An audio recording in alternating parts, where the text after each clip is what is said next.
দেখুন, সকল বন্ধুদেরকে জানাই আন্তরিক ভালোবাসা, বড়দের প্রণাম। তো এখন থেকে ব্লগটা শুরু করছি পিউকে দেখিয়ে। তো আজকের ব্লগটা দেখুন, আশা করি ভালো লাগবে।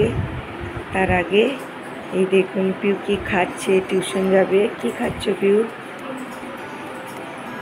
ক্রিম পাও, ওর খুব একটা পছন্দ একদম নাস্তা। আজকে কিন্তু ওর বাবা একটু শুয়ে আছেন, বড়া পাও আনতে যেতে দেরি হয়ে যাবে, তাই পিউ কিন্তু খেয়ে নিচ্ছে। পিউ এখন টিভি দেখছে, সাইডে দিয়ে টিভি দেখছে। দেখুন, চলে আসুন আমার সকল বন্ধুরা চায় খেতে।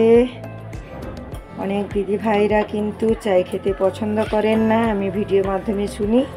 আবার চায় খেতে অনেক দিদি ভাইরা পছন্দ করে। তো আমি কিন্তু চায়টা আগে থেকে কিন্তু পরিমাণটা কম খাই। আগে কিন্তু বেশি খেতাম, এখন কম। কিন্তু হ্যাঁ, চাটা আমি বারবার খাই। সারাদিনে আমার 4 বার তো চা হয়েই যায়। কে আমার মতন 4 বার 5 বার চা খান বলবো? আর বোম্বেতে যা গরম, মানে বলার মতো নেই। পাশে ডেকচিতে জল বসিয়ে আছে। এখন কিন্তু ভগবানের দয়ায় আমাদের ফ্ল্যাটে জলের আর প্রবলেম হচ্ছে না। তো বেশ, এটাই একটা বড় কথা এই গরমের মধ্যে। আর আজকে একটু দেরি করে উঠেছি বলে এত মাথা যন্ত্রণা আছে কি বলবো। তো আজকে একটা ঘটনা ঘটে গেছে সকালে সকালে। সেটা হলো, পিউকে তো দেখালাম টিউশন যাবে বলে আমি উঠেছিলাম তখন, কেননা ভিডিও করলাম, আপনারা তো অবশ্যই শুনলেন। কিন্তু আমি ভাবলাম বড় মেয়ে আজকে ঘরে আছে, তো তাকে হয়তো একটু টিউশনটা পৌঁছে দিবে। ওর বাবা কিন্তু যেতেন ওকে টিউশনে পৌঁছে ও নাস্তা নিয়ে আসেন, কিন্তু ও আজকে একটু শুয়ে পড়েছেন, তাই আর ডাকলাম না। তবুও পিউ বললো যে আমি দিদির সাথে যাব, তুমি শুয়েও তো শুবো। তো একটু শুয়ে পড়েছি, ভাবলাম বড় মেয়ে নিয়ে যাবে। কিন্তু হ্যাঁ, বড় মেয়ে জিজ্ঞাসা করেছে আমি যাব তোকে ছাড়তে, কিন্তু পিউ বলেছে না, বাবা যখন ছাড়তে যায়নি তুই যাবি না, আমি চলে যাব বলে পিউ চলে গেছে, বুঝেছেন? তো যখনই ঘুম থেকে উঠি পিউ চলে গেছে, খারাপ লাগছিল, বাচ্চাটা একা একা গেছে। কিন্তু হ্যাঁ, আমাদের এখানে কোনো ভয়ের কারণ নেই, তবুও একা তো ছাড়ি না না ওর জন্য। যাই হোক, কথা বলতে বলতে চা কিন্তু আমার রেডি। চলে আসুন আমার সকল বন্ধুরা। এখন বড় মশাই ছুটি আছে আজকে, কিন্তু ডাক্তার কাছে যাবেন। ওর হাতের প্রবলেমটা বেশ বেড়ে গেছে, যন্ত্রণা, পুরো রাত ঘুমোতে পারেনি। তাই তো বললাম যে একটু পরে শুয়ে পড়েছিলেন আবার। যাই হোক, এখন চা খেয়ে কিন্তু যাবেন, তারপরে রান্না বান্না সব কিছু শুরু।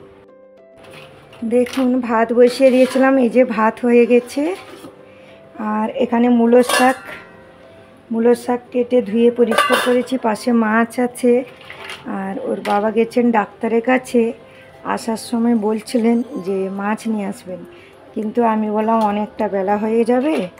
আর দ্বিতীয় কথা হচ্ছে ডিম আছে, তো মাছ কিছুটা মাছ আছে, অল্প আছে, এই জন্য ভাবলাম যে ডিম করে দেবো। হ্যাঁ, আর বাংলা মাছ আছে, তো বাংলা মাছ তো মেয়েরা পছন্দ করে না, ওই জন্য বলছিলেন মাছ। দেখুন কত সুন্দর আমি ভাতের পিন লাগাচ্ছি। দেখুন, আমাদের এই রকমই এখানে ভাতের পিন লাগিয়ে এইভাবে ভাত গড়ানো হয়। হ্যাঁ, তারপরে দেখুন আমি একটা হাত দিয়ে করছি, তো ওই জন্য আপনাদেরকে দেখাতে পারছি না। দাঁড়া, দেখুন বন্ধুরা, ভাতের পিন কত সুন্দর লাগিয়ে দিয়েছি। আর আমি কেমন নিয়ে করছি দেখুন, এরকম করলে ভাতের পিনে সুন্দর ভাতের ফ্রেমটা একদম নিগড়ে যাবে। এই যে এখানে করলাম। আর এখন জল চালু করে দেবো, কেননা পাইপে গরম যাবে, তো ওর জন্য জলটা চালু করে দেবো। জলটা চালু করে দিলে কিন্তু ভালো। এখন রান্না বসিয়ে দেবো, খালি কড়াই বসেছিল, শাক করবো। আগে মাছ আছে, কফি শাকে রান্না করে নিই, সঙ্গে থাকো। ডাক্তার থেকে চলে এসেছেন, আসার সময় নাস্তা নিয়ে এসেছেন। বড় মেয়ে কিন্তু খাচ্ছে, আর আমাদের বড়া পাও, ব্রেড কাটলেট। তো দেখুন আজকের নাস্তা আসার সময় নিয়ে চলে এসেছেন। দেখুন কিছু কিছু রান্না করে নিয়েছি। আর এখানে মূলো শাক ভাজা করছি। আমার মতন কে কে এইরকম মূলোকেও ভাজা করেন, মানে শাকের সাথে তো মূলো থাকে ছোট ছোট, আমাদের এখানে কিন্তু মূলো শাকের সাথেও ছোট ছোট মূলোগুলো একদম মানে তুলে আনি। যেমন দেশের বাড়িতে আমাদের বড় বড় হয় সেরকমও আনে, আর শাক খাওয়ার জন্য ওইরকমও আনে। তো দেখুন ছোট ছোট মূলো ছিল, আমি কেটে কিন্তু ভাজা করছি। তো ওর বাবা বললেন কি ওতে দিয়ে দাও, শাকে ভালো লাগবে, ওই জন্য শাকে দিয়ে দিচ্ছি। কে কে এরকম করেন অবশ্যই আমাকে জানাবেন। বাকি রান্না চলছে পাশে আমার সব। দেখুন দুপুরে রান্না হয়েছে বাংলা মাছের তরকারি, এখানে মূলো শাকের ভাজি আর মাছ ভাজি, বেশি কিছু হয়নি। আর ডিমের অমলেট করেছিলাম, তারপরে ডাক্তার কাছে গেছিলেন বলে আর কিন্তু এসে কিছু রান্না হয়নি। বাস আজকে এইরকমই রান্না। চলে এসেছি বন্ধুরা, খাওয়া দাওয়া হয়ে গেছে, এখন বাসন ধুয়ে সব কিছু গুছিয়ে নিয়েছি। আর পিউ কিন্তু আবার চলে গেছে টিউশনে, ড্রয়িং টিউশনে চলে গেছে। তো বড়ো মেয়ে ঘরে আছে, মেজো মেয়ে গেছে কলেজে। আর ওর বাবা কিন্তু ডাক্তার কাছে গিয়েছিলেন, তো ডাক্তার দেখিয়ে এসছেন, কিন্তু ডাক্তার আবার ওষুধ দিয়েছে। হাতে যন্ত্রণাটা প্রচণ্ড বাড়ছে, মানে কাজে খুবই অসুবিধে হচ্ছে, ঘুমাতে অসুবিধে, হাতের যন্ত্রণা বাড়ছে, তার সাথে ব্যথা তো অনেকটা আছে। আর অনেকটা ওষুধ দিয়েছে। আর দ্বিতীয় কথা আছে এক্সারসাইজ তো করতেই বলেছেন। তো যাই হোক কিছু করার নেই, এরকম শরীর খারাপ থাকলেও কাজও আছে, তারপরে আমাদের কাজের তো আবার অসুবিধে, কাজে না গেলেই মাসে পয়সা নেই, কাজে গেলে পয়সা। তো যাই হোক কাজে গিয়ে যে কাজ নিয়ে না, মেন হচ্ছে আগে শরীরটাই তো সবচেয়ে, যেহেতু ওর ডান হাতেই প্রবলেমটা তো এখানেই, হাড্ডির প্রবলেম, নার্সেরও প্রবলেম।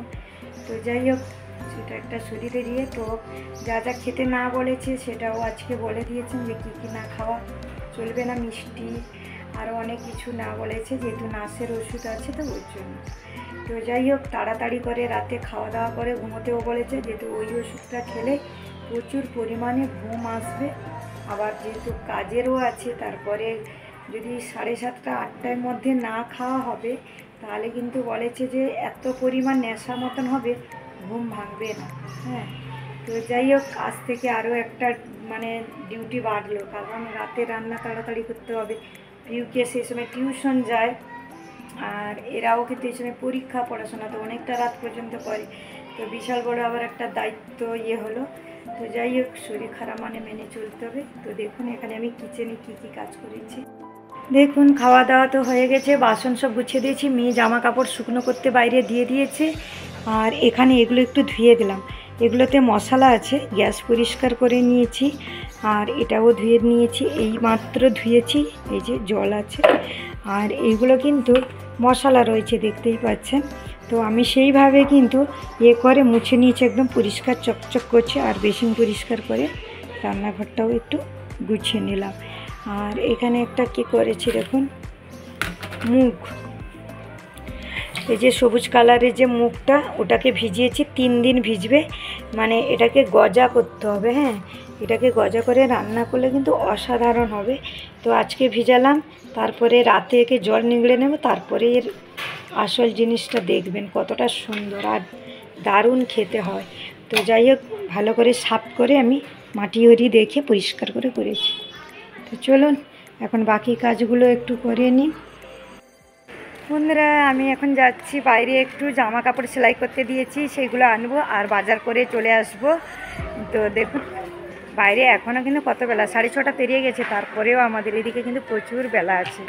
তো বড় মশাইয়ের হাতটা একটুও ভালো হয়নি এখনও, যেহেতু হাতে প্রচণ্ড পরিমাণে লেগেছে, তো ওই জন্য সবাই দেখছে, রাস্তায় যাচ্ছে। যাই হোক জামা কাপড় সেলাই করতে দিয়েছি, অনেক দিন থেকে আনা হয়নি, ওর জন্য আমি ভাবলাম কি আজকে নিয়ে আসি। আর এই রাস্তাতে সবাই আসছেন, সবাই দেখছেন, আসলে আমাদের ভিডিও করে করে অভ্যেস হয়ে গেছে, কিন্তু কিছু করার নেই। তো ওর জন্য একটু হলেও তো খারাপ লাগে, যেহেতু সবার সামনে। তো এটা আমি একটা ফাঁকাতে ভিডিওটা করছি, সঙ্গে থাকুন, নিয়ে আসি। দেখুন এখন যাচ্ছি কাপড় কিনতে, আসলে যে কাপড়গুলো সেলাই করতে দিয়েছিলাম সেই কাপড় আনতে যাচ্ছি, একজনের ঘরে যাচ্ছি এখন, তারপরে বাজারে যাব, জামা কাপড় ওখান থেকে নিয়ে আমি আবার বাজারে যাব। তো দেখুন এখানে সিঁড়িতে যাচ্ছি একজনের ঘরে, এই বৌদির ঘরে যাচ্ছি, বাঙালি। তো আমার ব্লাউজ দিয়েছি সেলাই করতে ওই বৌদির ঘরে, ওই জন্যই যে সিঁড়িটা দেখালাম। এই দেখুন বাজারের দিকে চলে এসেছি, দুধ নেব বলে। সেইভাবে বেশি কিছু নেওয়ার ছিল না, যেহেতু সবজি ঘরে রয়েছে তো দুধ নেওয়ার ছিল, ওই জন্য বাজারের দিকে চলে এলাম। তারপরে কিন্তু এদিক থেকে দুধ নিয়ে আবার একটু সবজির দিকে যাচ্ছি। যতই হোক হাতের কাছে কিছু যদি সেরকম পাওয়া যায় তাহলে তো নিতে অসুবিধে নেই। তো দেখুন এইগুলো সাইডে শুধু সবজি আর ফল, সবজি ফল, তো পাশ দিয়েই যাচ্ছি, তাই ভিডিও করে করেই যাচ্ছি বন্ধুরা, কারণ বাজারের ভিডিও দেখতে একটু ভালো লাগে, তাই আমি একটু যেতে যেতে ভিডিওটা করে গেলাম। কেমন লাগছে বলুন। দেখুন আমাদের তো একদম সামনেই বাজার, আমাদের বাজার বেশি দূরে না। তো এখানে যাচ্ছিলাম বেগুন নেব বলে। আমাদের এখানে বোম্বেতে কিন্তু বাঙালির গাঁও। রাতের খাওয়া দাওয়া নিয়ে চলে এসেছি। দেখুন রাতে সবাই খেতে বসবে, তো এখানে